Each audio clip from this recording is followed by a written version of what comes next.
Mm, mm, mm, mm.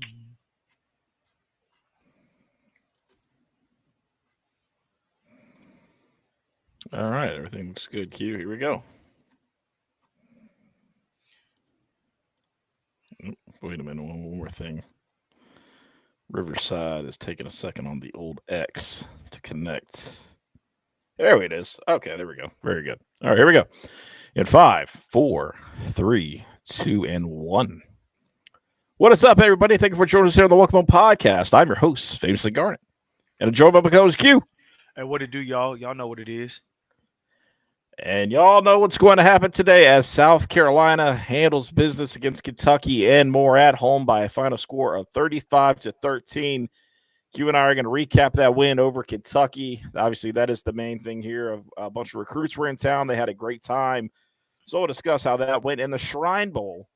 The Shrine Bowl rosters are officially out. We've got some Gamecocks Mm. to give the shouts out to, the love for making the Shrine Bowl roster in their final year of play. So, Q, it was a great weekend for Gamecock football. Unfortunately, we were at a point where we didn't know how it was going to go. You know, a lot of people didn't feel great going into this game. They Mm. simply didn't. Kentucky came in with a strong running game. They absolutely did. They showed Ole Miss that they have a team that they could do something, right? Well, this is why, folks. Sometimes you just sit back, relax, and enjoy the show. And that first drive, Q, yeah, sure. I was a little bit concerned, right? A little bit concerned, right off the rip. Kentucky drives down our throats. On top of that, they hit Lenora Sellers' grandfather right in the shoulder blade. So that doesn't feel too good, especially if you're not expecting it. And I mean, his grandfather's older, man. Like that's no good, man. And so, difficult start to say the least. A difficult start to say the least. But South Carolina responded well, and then next thing you know, it got out of hand pretty quick. Q, let's go ahead and let's break down this the first half of what you saw in this game. So, funny story, bro. So the kid that scored the touchdown, what is his name again? The guy from Kentucky, Seth, I cannot remember his last name though. McGowan. Is Yep, it McGowan. McGowan's? That's it. Yep. Seth McGowan. Um, so my fiance, who you've met, FG, Mm-hmm. works with his aunt. Yeah. So I found that out during the game. So I was like, okay. Um, but as far as the Kentucky game goes, to be honest, FG, there was a couple things I really liked about the game. For one, we got to shut a couple haters up. As you know, FG, behind the scenes, there's a lot of people that were some haters. And Mm. a lot of things were done that got to shut them up. Mm-hmm. One being that we dominated a team. Everybody was very, very optimistic of what this team would look like. Would all the games be close? Would X happen? Would Y happen? Would Z happen? But we were never not in control of this game, Right. which is the beauty of the situation. So I thought that was good. I thought the adjustments Clayton White did were very good. I think a lot of people are underrating how well the adjustments that Clayton White did were the beyond the tackling part, which was great. The blitzing by Boosie, the blitzing by Cisse, the blitzing Mm-hmm. by Swain, those Mm-hmm. random blitzes coming from different parts, I thought was extra great for us. We needed it. We really had to have it. Dylan Stewart, I mean, A 180. yeah, that was a beautiful Mm-hmm. display of football from Dylan Stewart. Brian Thomas Jr. had an excellent game.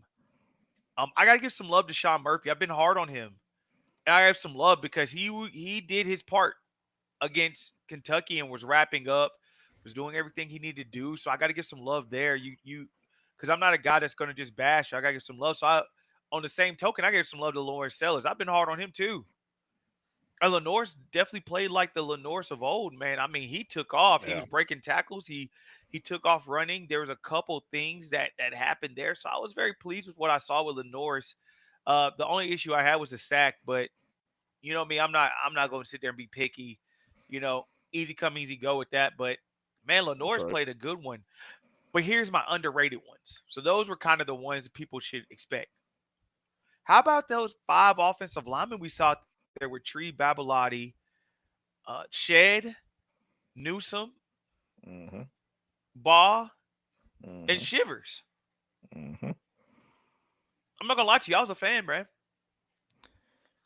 I was a fan. I besides the stunt that happened where Newsom missed a gap, Ugh. I really didn't have a problem, FG. I'm gonna be honest, bro.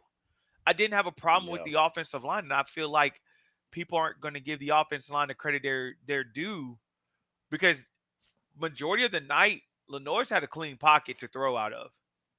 He did. He did. He had a clean pocket to throw out of, and another one, Vendrigas Jacobs, really emerged as a guy benefiting from them doubling Nick Harbor. Right. I want to address that too. People keep saying that Nick Harbor, where's his stats at? Harbor's getting double teamed now.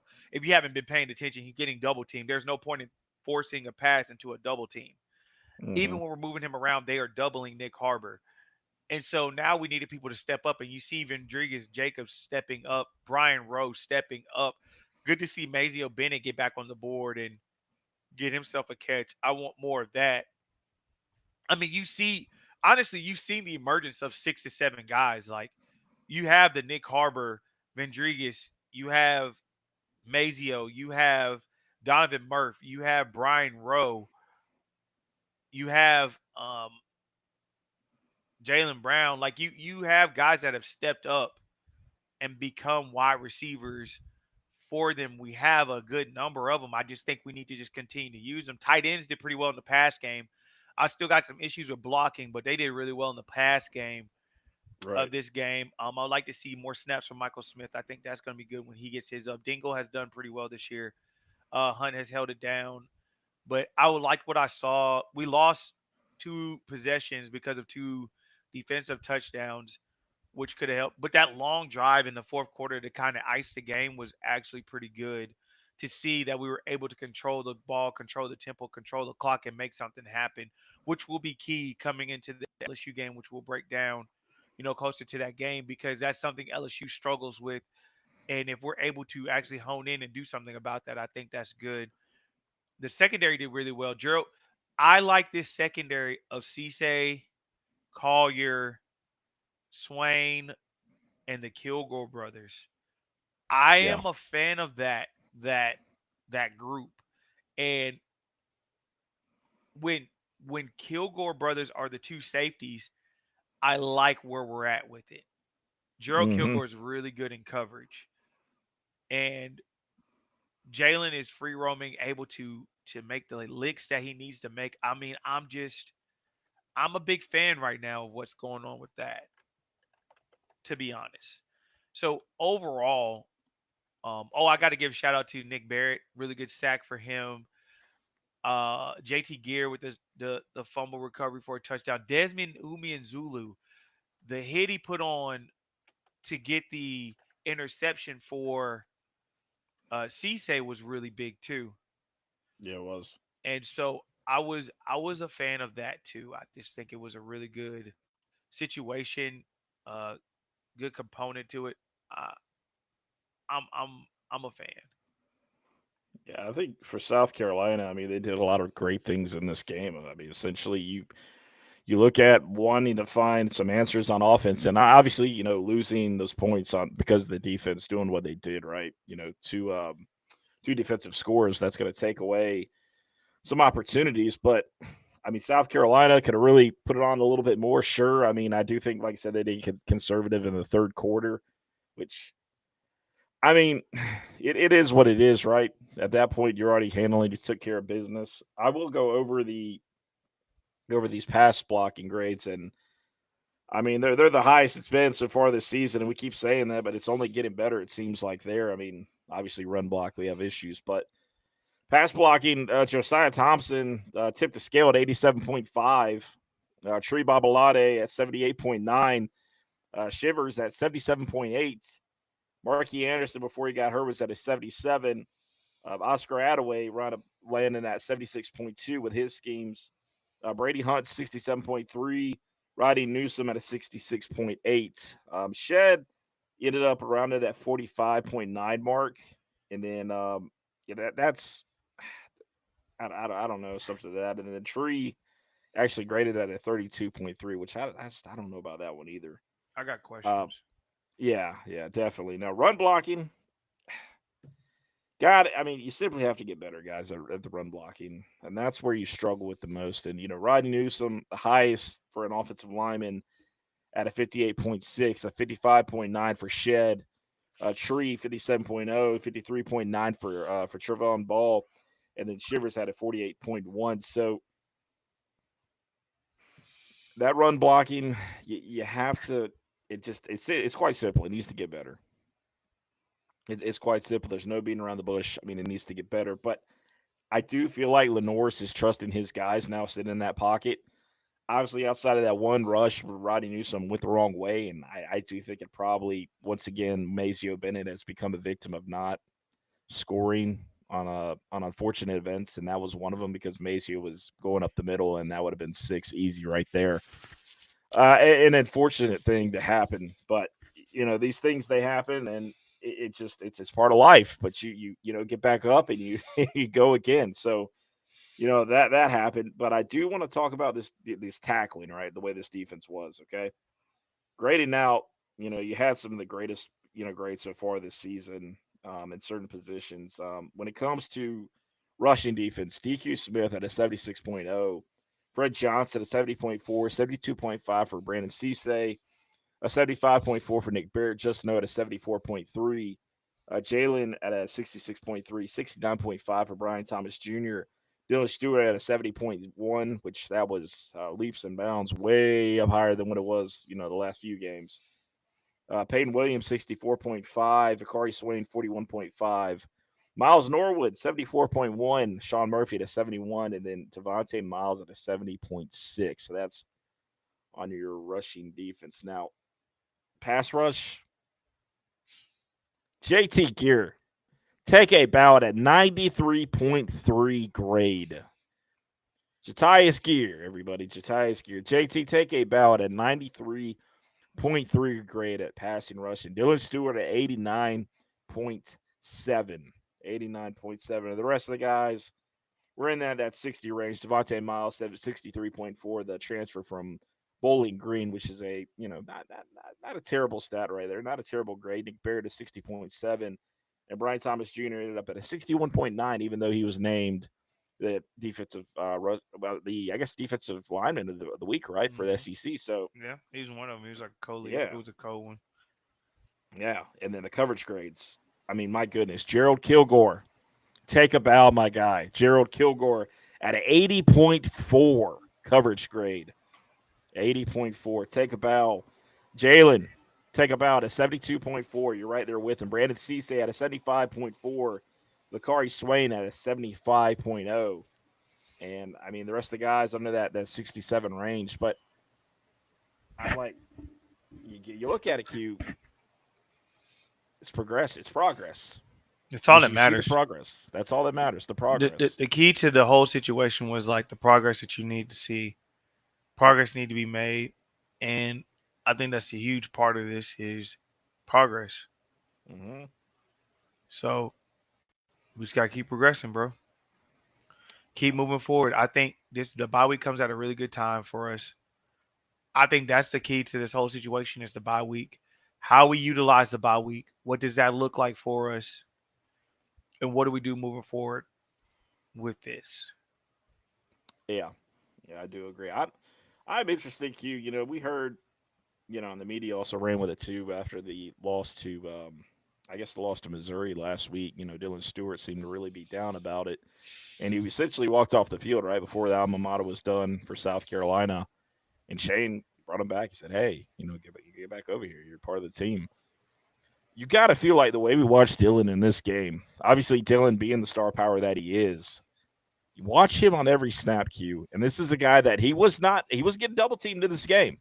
Make no mistake, Q.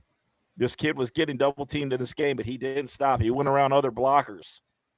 He made it to where he made it a nightmare for that offensive line for Kentucky. I agree. Like, you saw Dylan utilize what he can do to take over a game, and I think he has to realize, like, you're gonna have to do that the rest of the year. Mm-hmm. Now, as if you want the year you guys are wanting to have. If you want to have a successful year, you're gonna have to do it. Like, you really don't have the room for error anymore. And that's what that looks like. So you have an opportunity next Saturday. Not this coming one, but next Saturday. I think that's gonna be big. And so what are we gonna do with that? That's the key. What are we gonna do with that? Mm-hmm. That's where I'm at with it. So what are we gonna do? I'm interested to see what happens during this bye week to see where the vibes are at. If there's a potential name or two that gets healthy before the LSU game, when you have a Casey Henry that returns, or one of those guys, if you have one of those guys come back. To me, Q, it doesn't seem like we're going to see any more defensive help come back this season. Obviously, we have to wait out to see what's going to happen more there. But for us guys like Jaylen Brown, George Wilson, Q, at this point, I don't know if we'll hear those names. We haven't heard much yet. We're going to the end of September here, and we just. But there's always a possibility of them returning next year. Everything's a possibility with that, especially 100%. with Jaylen Brown. Yeah, like he was only a freshman, so yeah. But I think George Wilson will be able to do that next year. I think that's something that's possible. He could seek a medical red shirt for sure, because he has not. I don't think he hasn't burned one of those that I saw in his bio. So I believe he still has that able to burn if needed, which, I mean, probably going to be at this rate from what it seems like. Yeah, I agree. And it'll be good for us. I think that'll be good for us to have that kind of talent come back along with, Dylan. You just got so much talent coming back. So Dindy had a really good game, who's also another person that can come back next year. I mean, like I said, Shane was right when he said we were young. We are young.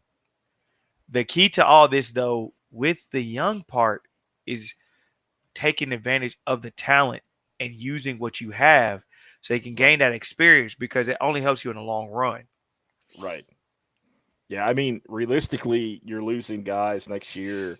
Michael Goodwine, Brian Thomas, I think maybe JT Gear, I believe, is a senior as well, if I'm not mistaken. Yes. Or maybe he's a junior. I can't remember. But either way, you lose that on the interior, of course, and then, of course, you lose Brian Thomas Jr. But you have those constant returners right there in the middle. You could potentially bring back some of these guys in the secondary, Gerald Kilgore, maybe a Jalen Kilgore, guys. Like, I don't know what they have in their minds, what they have planned. I mean, obviously, if they keep doing what they're doing, it's going to be hard to tell the NFL no coming into, the spring. And I completely get that, right?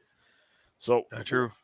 We'll see, I mean, what that looks like. But obviously right now you're playing for tomorrow. And this team that we're going against here in 2 weeks on a neutral field, Q, with where it stands right now, is South Carolina's a 2.5 underdog.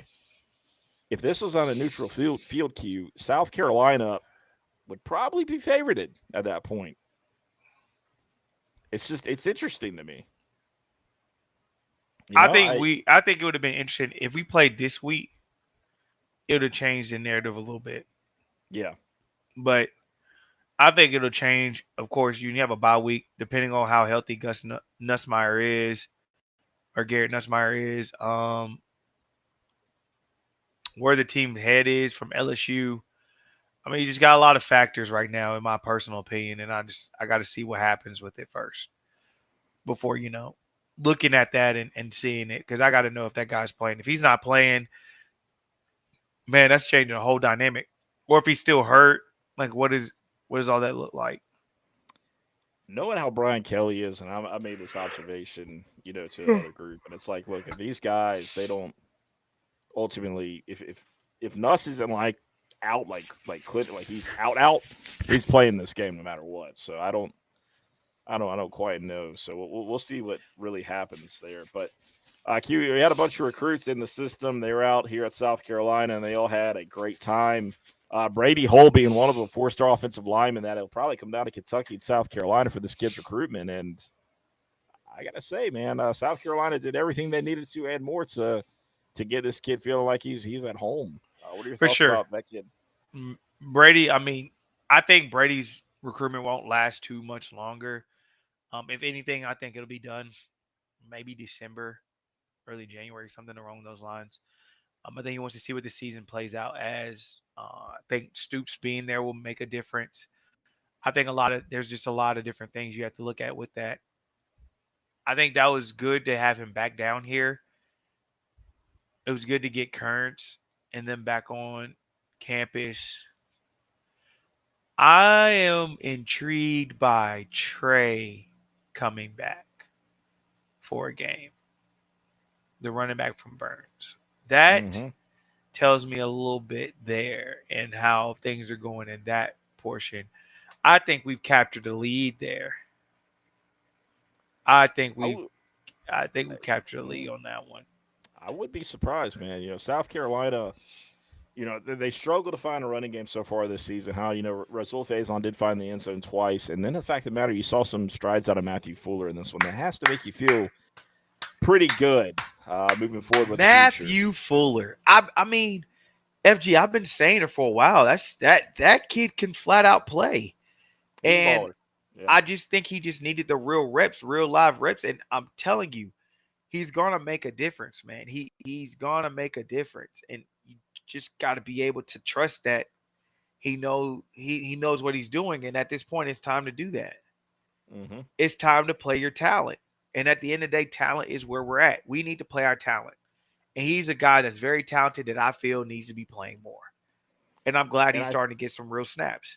Yeah, and I think you did see that. I mean, you didn't just see it in garbage time against Kentucky. I mean, he was out there like a good bit of the game. So it's good to see Matthew. I think he had the most what? He carries? Had most rushing yards. Yeah, most carries, most rushing yards for a running back. I think Lenore's had 70 or so yards, if I'm not mistaken, something like that. So overall, a good showing by the Gamecocks in this game. Ultimately, Lenore Sellers just being who he is. He went 11-14 he didn't have a touchdown in this game. However, he did what was needed. He didn't make mistakes. It's all about being necessary. It's all about being turnover free and just doing what you need to do. Yeah. How about Mason Love throwing the little ball, man? Throw Mason Love. I mean, Kai Kroger said he's got a little bit of an arm to us when we had him on the show, and hey, 10-yard pass to Mo Brown. We saw it. That was a good one. That was a good one. Hey, we didn't get the first down, but it was a good pass. Yeah, it was a good wrinkle to see back in rotation of things we do. So I thought that was good. It was, and shout out to Mo Brown. That's a guy that found his way on scholarship after putting a lot of work in. A guy that was crazy enough, man. Like when he was a freshman, he hit me up. He said, "Hey, man, they left me off the roster." I said, "Oh, wait a minute."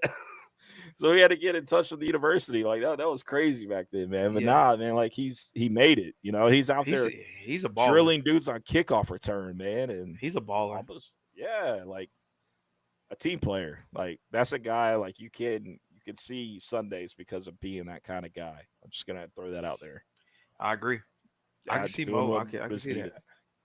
I can see that with Mo. Yeah. I could genuinely see that with Mo. I mean, honestly, if with Bamar Scott, if he didn't have that extra time on special teams, I don't know if he would be where he's at right now with Carolina. And he's on the 53. I'm telling you, it's all about. It's just being real. It's all about having the intangibles and being able to get things done. Mo Brown's nice, bro. Mm-hmm. Like Mo Brown's one of the ones. Yeah, he's definitely one of the ones. He really is. He really is. Now, South Carolina had the most sacks in this game, 6Q. This is the most we've had all season. Coming in right before South Carolina goes to LSU. What's to say about that, Q? I mean, do you feel like things changed as far as defensive line goes? You think Travian Robertson got in there with the guys a little bit before this one? I mean, what do you think happened there? I think it's momentum, man. This is one of those. This is the big mo. They needed to see that. They needed to see it get successful against a team who normally has a really good, offensive line. And they were able to get home. They were able to do what they need to do. Cry creative. You're able to get Dylan Stewart home a lot of rushes. Desmond Missoula should have had a sack, but he was able to get that ball away before Des could get there. There was like a half second late. I mean, you had what you needed, bro, and that was the key to this whole situation. You had what you needed, and that's what I was happy about. They really got to the quarterback, and it showed. A lot of it showed. Mm-hmm. Yeah, it did. Yeah, it 100% did. So you look at you're going against this team here in a few weeks with LSU. You know, a team that I'm gonna tell you they've got some questions, and like I said, we'll I talk agree. about that here in the next few weeks, and we've got some time, Q, to really break that game down. But I'm going to be honest, man. They look, even though that game is in Death Valley, I mean, I keep going back to it. It's a beatable team right now. The way they've been looking, something I, about them is not right now. every team is beatable. There's nobody Yeah. that's not beatable. I'm gonna be honest with you. Every team is beatable. It's all about catching someone at the right time, right place. I mean, just like this week, I'm intrigued to see that Alabama Vandy game. Mm. Having Hmm. Alabama as a double digit favorite, I wouldn't. I think that's high. I think it's more of like a 7 point game by the end of this. But I mean, Bama's also catching their stride on offense, so I mean, we'll see. But if Vandy goes in Yeah. there and wins that game, would I be shocked? No. I mean, that's just No. been Vandy's luck this year. Like they've been able to catch people at the wrong. They should have lost to Virginia Tech the week before us. Virginia Tech had them killed in the first half. Yeah. It was timing. Look at us. We were only down 7 points, and Lenore goes out hurt. I mean, it's timing. Everything's a timing thing. So Yeah. that's It's where I'm at interesting. with it. It's an Yeah. It's interesting year. definitely. It is. It's very interesting. Very interesting for sure. Well, Q, let's go ahead. We'll talk about the Shrine Bowl, man. South Carolina finally, had the roster announcements of South Carolina, North Carolina, excuse me, for the Shrine Bowl, and eight Gamecocks made the Shrine Bowl. And Q, I'm gonna go ahead and we're gonna list them up right here. Tristan Lewis at the quarterback position, he's been fantastic. Obviously, going to come to South Carolina and play DB, but he has been fantastic for Greenwood High School. He's broke, Amani Edwards' record at Greenwood in a game, which I think was 498 overall yards, if I'm not mistaken, in a game, which was insane. Jamal House, he's listed at the wide receiver position. He's going to come to South Carolina and play tight end. Caden Ramsey at the athlete, playing at the athlete position, but also coming in as a tight end. Zion Giles right there. Zion Giles at the offensive line, and Anthony Baxter. Those two locking it down right there on the front in the trenches. Anthony Baxter's low key had a really good year. Mm-hmm. A lot of people don't know that, but low Mm-hmm. key, Anthony Baxter's had a really good year. And also, I want y'all to understand only two players can get picked off of each team for the Shrine Bowl. Yep, So Anthony Baxter's low key had a really good year. he has. He has. Now, taking it on the other side of things, Sequel Patterson from Indian Land over there, he's also on it. And Xavier Currents, I mean, no surprise, dude. No surprise. As Currents is right there with the rest of them on that roster. And South Carolina does receive one out of North Carolina with Noah Clark. Noah Clark also on that list. Now, other teams that also, or other players on that team that also got the nod from him, Koski Barnes, Aiden Harris, and Andrew Harris. Both of them also got the nod there. So, cute. A lot of guys on that list, on that roster, putting on for South Carolina, putting on for North Carolina, and a couple of them, they don't have to go too far down 77, down 26, or down 20 to represent the Gamecocks here in Columbia, South Carolina. I mean, just fantastic. I think that's the most we've had in a long time on that Shrine Bowl roster that I can remember. It's I been a just think while. it's big. I just think it's big because it shows how much talent we have coming in. You got a lot of guys that have a lot of talent. We'll be playing a lot on Saturdays next year. Just to I'll be honest with you, we got a lot of guys going to be playing a lot on Saturdays next year. So I'm intrigued on it and seeing what that's going to look like. Yeah. Yeah, likewise. It's just I mean that's the word. It's just intriguing, honestly, to see those names. And then next year, I mean, the same thing. I mean, South Carolina potentially could have those same kind of guys, man. The Gamecocks lead for a lot of those guys for Mm-hmm. 27 right now that are probably going to be in that roster. One of them that I'm interested to see more about is Joshua Dobson. Joshua Dobson, the 5-star DB out there, the upstate, up there, the Rock Hill, Fort Mill area, Indian Land, all that good stuff, wherever, whichever one that is up there, of course. I get them all confused. But 803 nonetheless. Q, Texas Tech offered the kid today. Texas Tech, which not shown true development, right, from coaching standpoint when it comes to DBs. Sure got But a we lot of all know money though. we know exactly They that sure Texas got a lot of Tech money, and that man. money. They got a But lot of money. once again, you can't buy development though, You can't. right? You can't. That and right now, Shane's got to take advantage of the fact that Dabo, Sweeney, and them are down too. Clemson's down bad right now, Mm. and so Shane's got to take advantage of that with the recruiting that's going on with the kids that are in state right now. They got to take advantage of that. And so I'm hoping Shane is able to, because if we're able to right the ship right now, things are going to look up. Yeah, Things are going to look up strongly. yeah. So If the Gamecocks take care of business in 2 weeks, this whole conversation turns completely different here, real fast, real that's all I'm fast. saying. That's all I'm saying. If you're able to sneak out, you have October now. You got to get 2 wins in October, Hmm. however you choose to do it. If you get all three in October, hey, that's spectacular. But you got to figure out a way to get two. That's for sure. Got to get two. Have to. Have to. It's a tough slate on paper, and if the rankings were everything, then South Carolina would be in all kinds of issues right now. But we all know how that goes. South Carolina today they did offer, or excuse me, not today, but the other day they offered Skylar Alston, 2028 linebacker, a guy that he's gonna get the big offers here soon. He's out there, Raleigh, North Carolina. It's a kid to watch out for. And 28, it seems like it's a little further away, but it's going to be right there, man. We're going to be recruiting 2027 here soon, harder. And then next thing you know, 2028 is right behind it. I mean, it's a never-ending process. Never And ending cycle. these kids are getting offered earlier and earlier every single year, man. It's facts. I mean, It's just facts. crazy. Just Hey, crazy.